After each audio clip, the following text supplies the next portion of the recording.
So I want to talk about boundaries, domain, and limits. What I noticed when people say the word boundary is that they mean a lot of different things.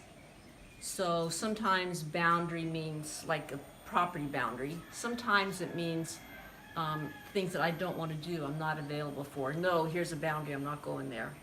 Sometimes it means a place inside myself, like, okay, I'm afraid of this, so that's a boundary for me, I'm not going there.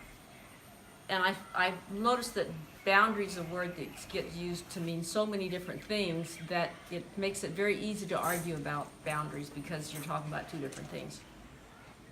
So what I realized was that a more useful concept is domain, which I define as those things to which I have a right and for which I have a responsibility. And those are the same things. So if we look at it like this,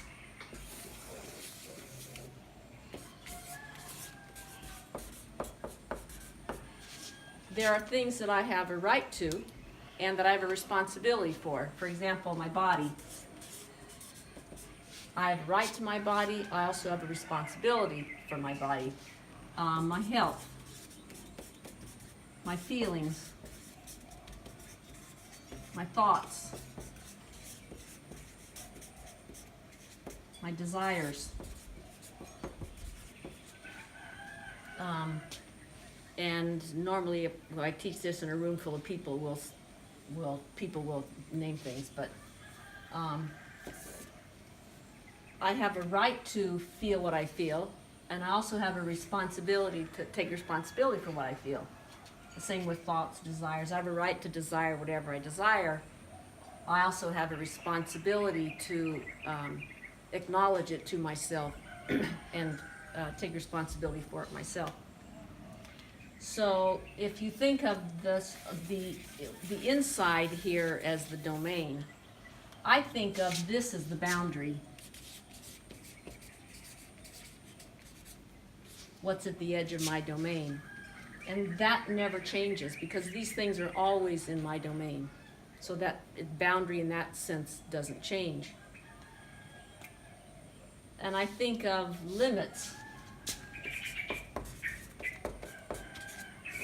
as what I'm interested and available to participate in at any given time.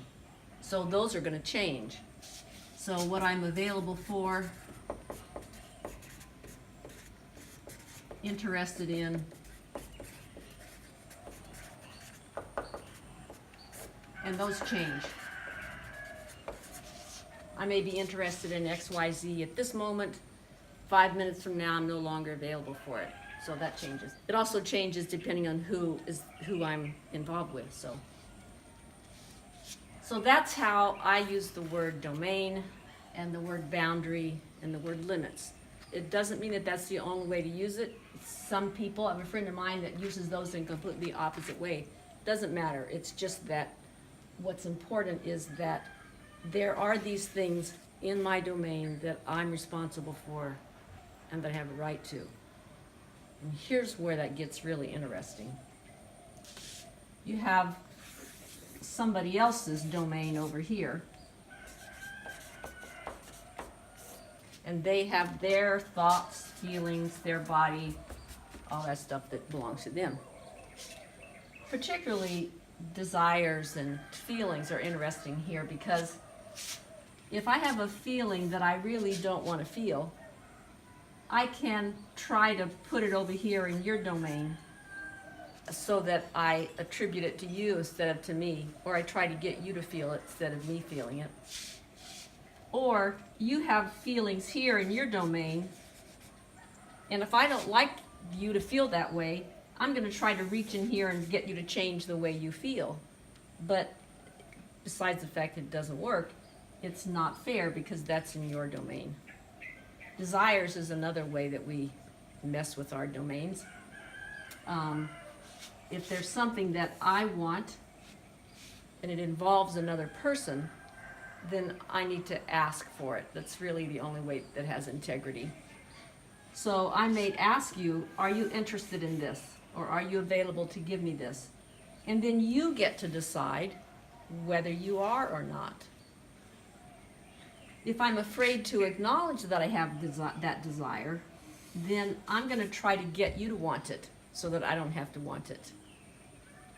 I've been guilty of this. I'm going to guess that you probably have too. One way that we do this is by just not acknowledging that we have a desire, and hoping that you will guess it, or hoping that you will want it, so I don't have to acknowledge that I want it.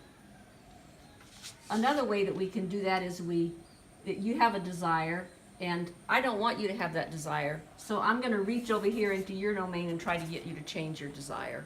Again, besides the fact that it doesn't work, it's not fair because that's in your domain. My desires are in my domain. There's a very important function that this boundary serves, and that is to protect what's inside so that it doesn't slush outside. And the way that we do that is by saying no and anger. So when the ability to say no, I'm not interested, or no, don't do that, or no, stop that, that's all a boundary function, and that's very important. And anger has a very important function there too, because anger is what allows you to say no. And you may think that anger means a big blah, but if you have, on a scale of 1 to 100, if you have just 5 points of anger, you may just say, no. If you have more, you'll say no. And if you have more, you'll say no. And if you have more, you'll say, get the fuck out of here. So anger is useful in maintaining your boundary. So that's how I think of domain, boundary, and limits. And again, you don't have to use the words the same way I do.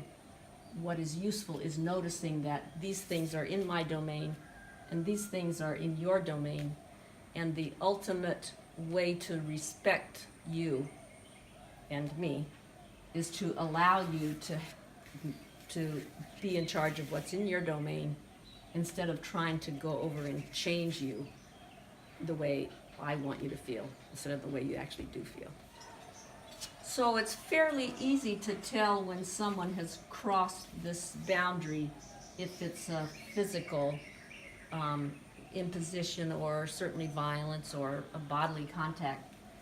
What is not always so clear is crossing this domain boundary when it's not physical. For example, I don't want you to feel this way, I want you to feel a different way, so I'm going to try to get you to feel that way. So that makes it very easy for this person to blame themselves and think, well, they said I should want this, so I guess I should want this, so what's wrong with me? Or it makes it very easy to blame this person also for trying to cross into your boundary, which then can easily set up a victim-perpetrator dynamic, which can be very hard to get out of. Yeah, so the question was, is there a time when these two domains overlap? And if we're defining domain as what I'm responsible for and what I have a right to, then they don't overlap. Except there is some area in which you have a relationship or an interaction in which you are both taking some responsibility for, and that could be seen as an overlapping, maybe a third domain there. And so this is where the conversation and the agreements happen. May I feel up your legs? Yes, you may. Now you have an agreement. Now you have one domain talking to the other. So yeah, these are the things that I'm responsible for and I have a right to. These are the things that you are responsible for and you have a right to. and I ought not to be reaching down into yours. And if you reach up into mine, I'm likely to get really angry.